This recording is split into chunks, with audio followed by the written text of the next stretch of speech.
तो कोरोना काल के बाद पहली बार प्रधानमंत्री मोदी का विदेश दौरा होने वाला है। करीब साल भर बाद पीएम मोदी बांग्लादेश दौरे पर जा रहे हैं। पश्चिम बंगाल और असम में जिस दिन वोट डाले जाएंगे उस दिन पीएम बांग्लादेश में रहेंगे।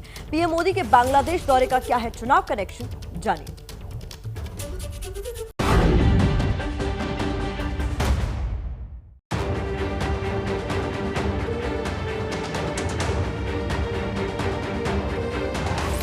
कोरोना के बाद पीएम की पहली विदेश यात्रा।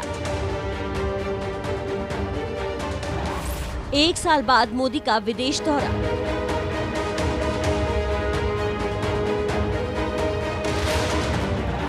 छब्बीस 27 मार्च को बांग्लादेश दौरे पर पीएम मोदी।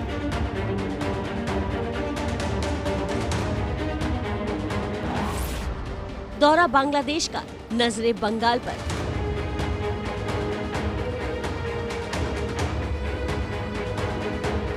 कोरोना की पाबंदियों के करीब 1 साल बाद एक बार फिर पीएम मोदी की विदेश यात्राओं का दौर शुरू होने वाला है और इसकी पहली मंजिल है पड़ोसी बांग्लादेश।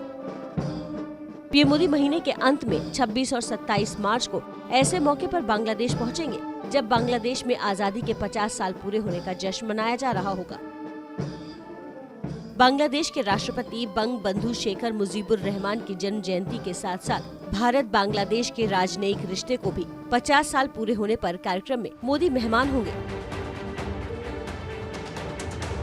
कोरोना काल में भारत ने करीब 90 लाख वैक्सीन देकर दोनों देशों के रिश्ते को और मजबूत किया है।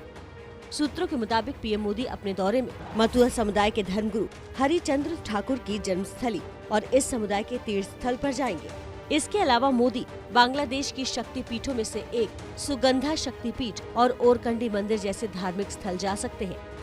भारत बांग्लादेश के बीच साझा संस्कृति और भाषा के साथ पीएम राजनयिक रिश्तों को तो आगे बढ़ाएंगे ही, लेकिन बांग्लादेश की धरती से पीएम का हर संदेश सीधे पश्चिम बंगाल भी पहुंचेगा।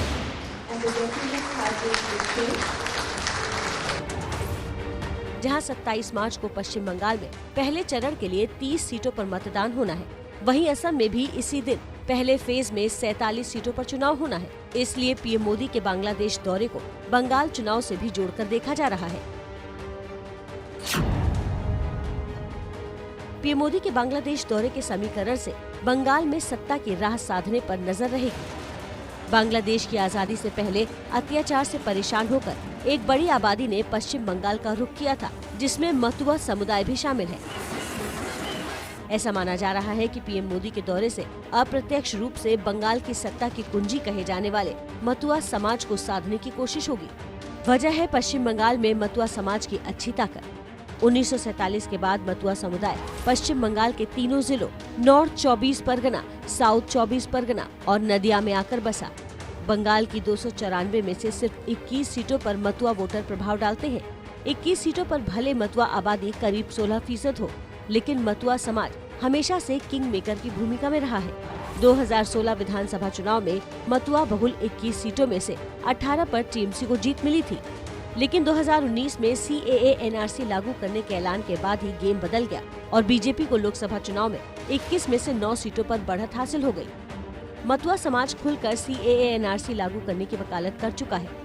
मतुआ समाज को नजीर बनाकर ही बीजेपी CAA NRC लागू करने और ममता को हिंदू विरोधी बताने की मुहिम में जुट गई है। मतुआ, हिंदू और बंगाली संस्कृति के जरिए बीजेपी को यकीन है कि पश्चिम बंगाल में पहली बार कमल का कमाल हो सकता है और बांग्लादेश से पीएम मोदी का संदेश असर कर गया तो वोटर पर ये फॉर्मूला काम कर सकता है। न पाबंदी हो न कोई हद हो तो बस खुद बनाई सरहद हो।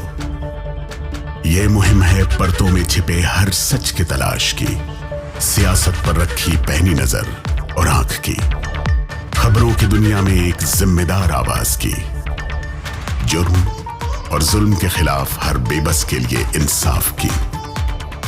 जब कोई हद नहीं इंसानियत के लिए जज्बात की, जब कोई हद नहीं खुशियों और ख्वाब की, तब कोई हद क्यों हो नए नजरिए और बदलाव की। तोड़ के हदों के ताले नए सपनों को पाले, बांधे सबको एक धागे, आपको रखे आगे। ABP news.